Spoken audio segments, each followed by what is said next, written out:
Future note, this is spoiler free. I'm just talking about my trip, seeing them and everything, not really the content of Tatanoff.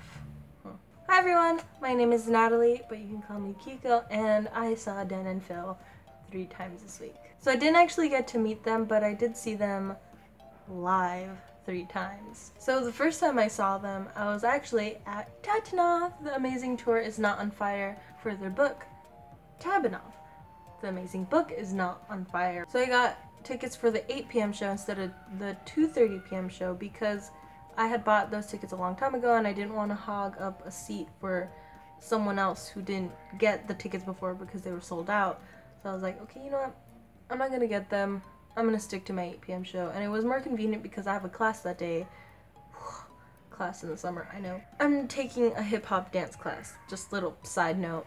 That being said, that doesn't mean I'm going to show off my hip-hop dance skills because I have none. And that class is in the afternoon, so it kind of conflicted with going to the 2:30 p.m. show. And I almost sold my ticket. I'm glad I didn't, because instead of going to class and trying to make it to the 8 p.m. show in time, which I probably wouldn't have because traffic is crazy, so I just decided to not go to class.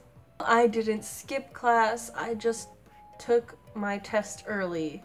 So I had the whole day to get there, and I took a train and a subway, and I arrived about 2 o'clock, I think, in the afternoon. So like half hour before the show, and I asked them about like the rules and stuff, and yeah. So I was ready, and I was already at the Dolby Theater, which is where it was held, and I looked around Hollywood for a while. I only stayed on that one block because I was afraid I would wander off and get lost, or I'd forget, I don't know. In the end, I did end up going in, and I waited around, and I did meet some people from Tumblr on Kik, and like we chatted on Kik, and we were like kind of meeting, but it was kind of hard to coordinate because everyone was arriving at different times. Someone had work, I think, or class too, I don't know. I took the day off, y'all.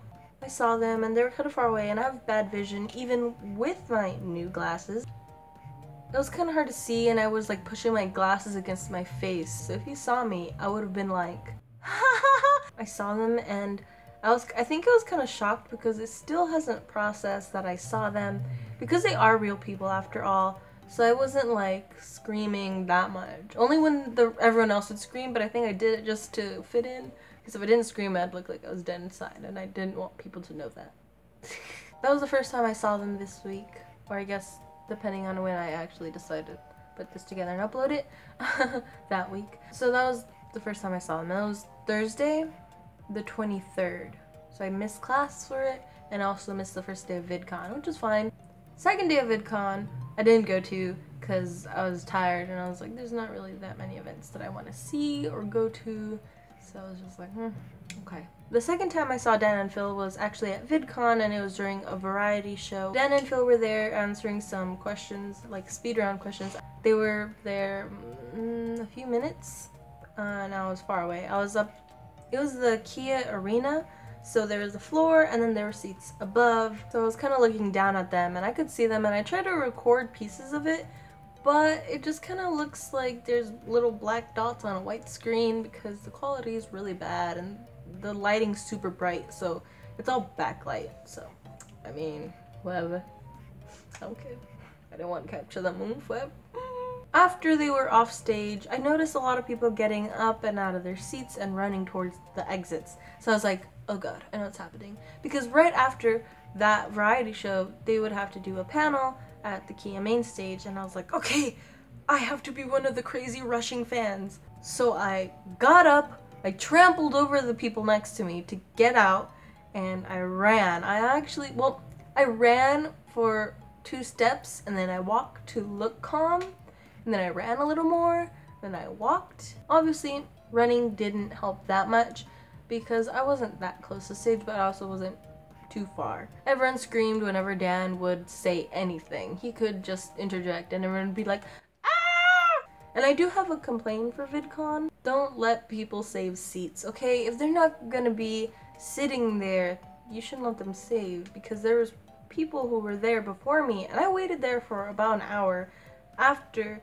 the other thing ended and before Dan and Phil went up again on the main stage. I was there about an hour. Even I couldn't get better seats because no one was leaving and no one was coming either, and filling up the gaps because people were saving seats like crazy. There was one row where there were 5 seats completely empty except for a few bags on there, and that's how you know they're saved, because the people next to them put the bags there so no one gets them. And it just kind of sucks because we got there an hour early and there are no seats available for us. The other people, they could leave, go have fun, do whatever else they want, and then come back and sit there as if they waited forever. Towards the end, I walked closer to the stage, so I was still down on the floor and they were up on stage and they were leaving, but it was close enough that I could see Dan's shirt, like the fuzz and the details of it, and I was like, wow, it's crazy. You're a real person. I mean, I wasn't like crying, I wasn't shaking, I was kind of nervous. Like, I don't know, I didn't want to make eye contact, but at the same time I would have been blessed if we had made eye contact. After that ended, I wanted to go, because I did get a creator pass. It's this purple one. They are significantly smaller than last year's, so it wasn't as obnoxious to walk around, because this was pretty big last year. So I managed to find the Dan and Phil booth, and Martin was there, and I said hi, and he said hi, and he gave me a hug, and he remembered me from last year. I don't know if I talked about meeting him. I met him and he was super nice and super cool. He asked about college, and then I just said yeah. And there was these 2 people next to him, and one girl was pushing the other, and he didn't really notice her because she was kind of like to the side and he was like focused talking to me. Great attention, by the way. And I was just like, oh, she wants your attention. So he turned and then just kind of shaking. She's like, no, he's a real person. No. Why did I imitate that? Ah, my leg got stuck under me. She just kept getting pushed towards him, and he was like, hi. And then I don't know what she said, and then he talked to someone else, and I was like, oh, could I get a picture? And I did, and this is it. And then afterwards I left. Someone stopped me and they were like, oh yeah, Crabsticks is over there, if you like him, go. And I was like, okay.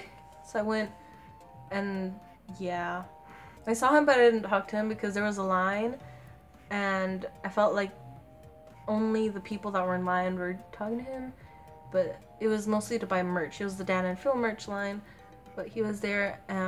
His merch was there too, so I don't know if he was actually selling, like, you know, getting money, getting shares, or if he was just there to say hi. And I probably could have gone up to him or been like, hi Chris, but instead I just stood far away and kind of like took a sneaky shot, cheeky pick. Oops. But if you have any questions, you could just leave them down below. And if you saw them too, go ahead and tell me what your experience was like. Maybe you saw them a couple of times too. Oh man, my hair's been messed up this entire time and I didn't notice because I didn't have my glasses on. Okay, thank you, bye! Whoop!